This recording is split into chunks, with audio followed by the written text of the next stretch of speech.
In many of our videos, of course, we have cut and clipped a lot of extraneous footage out because we didn't really want to bore you. But we've been getting a lot of comments about being or seeing Bigfoot behind every tree, and that's all we do. So I decided we really need to start showing how we go about things and how we find Bigfoot, and basically more what it's like. It's hours and hours of very hard work, hiking and so forth, and just a few minutes here and there of maybe something peering out from behind a tree or some whistles.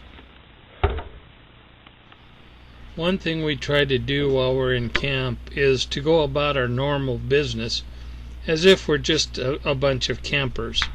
So we still go about doing breakfast and so forth, and hopefully the smells from breakfast will bring something in. If we're lucky enough to get some noises in the bushes or some whistling or something like that, we try not to look like a deer caught in the headlights. We try not to stare at in the areas where our visitors might be. We try to make our camp as inviting as possible. While we're in camp, we try to keep a fairly quiet camp. We don't like to try to use loud music or anything like that. We try to keep it fairly simple.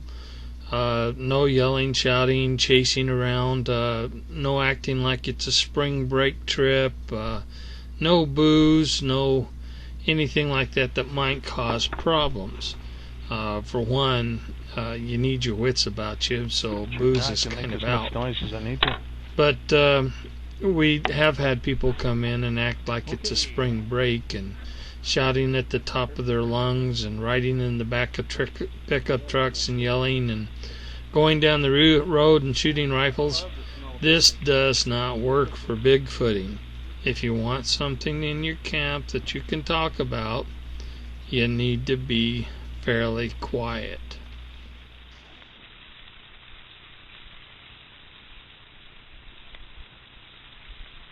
Can't help but think that there's some Bigfoot going out there going,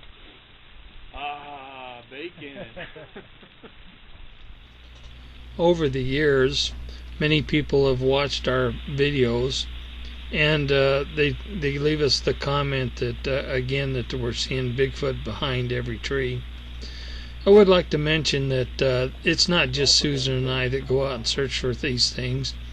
Over the years, I have had numerous people with me that have looked for Bigfoot and doing Bigfoot research. They have all had their own experiences, and I had nothing to do with it. I've even had some very famous Bigfoot hunters with me. So it's not just me. I'm not seeing Bigfoot behind every tree. So keep that in mind as you watch my videos. One thing we do when we first arrive at camp is we scout around and look at the surrounding area. We're looking for any kinds of signs of visitors that might have been there before we arrived. Therefore, if we find anything new in the subsequent days, we'll already know what belongs and what does not belong. So we're able to pick out new footprints or new handprints or broken branches or stuff like that. So that's a good tip for anybody that's camping in Bigfoot area. Scout your area. Two more tips for Bigfoot hunters while you're in camp. One is keep your circle of light low. Basically, any Bigfoot will come up to the edge of your circle of light and not necessarily come in any further. So if you want them to come in closer and get a chance to catch them with IR lighting, you need to keep your circle of light from your lanterns and your fire fairly small.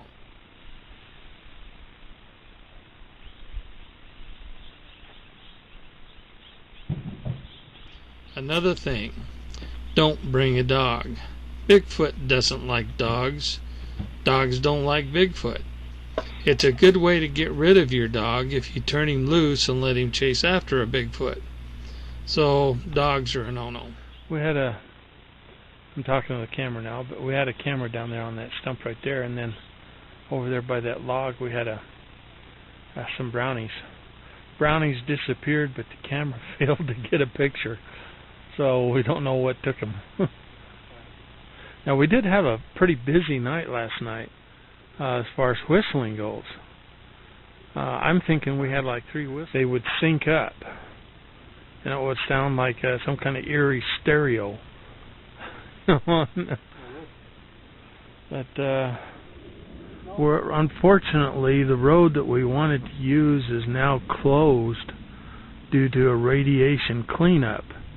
Now that in itself is a bit tricky. Down in the camp, down in that direction. And they were saying that the night before we got here, there was all kinds of whistling and noises going on. But of course, they have a big human. They have 2 little dogs. Yorkies? Yeah. Is that what they are?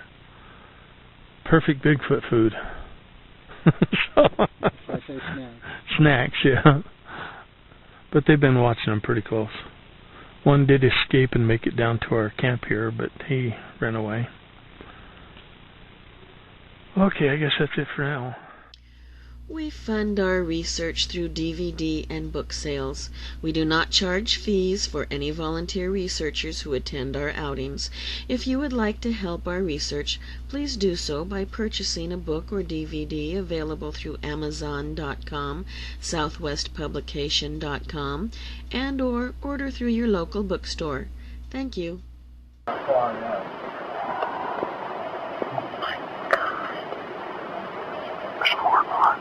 Yeah, they're talking to each other. There's another group over there. I think they're telling us. I'm pretty sure one wouldn't be that vocal to himself. He's really.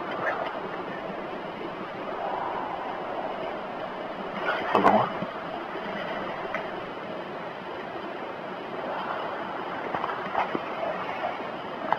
Too close to that stream. Yep, there's 2 of them now. At least 2.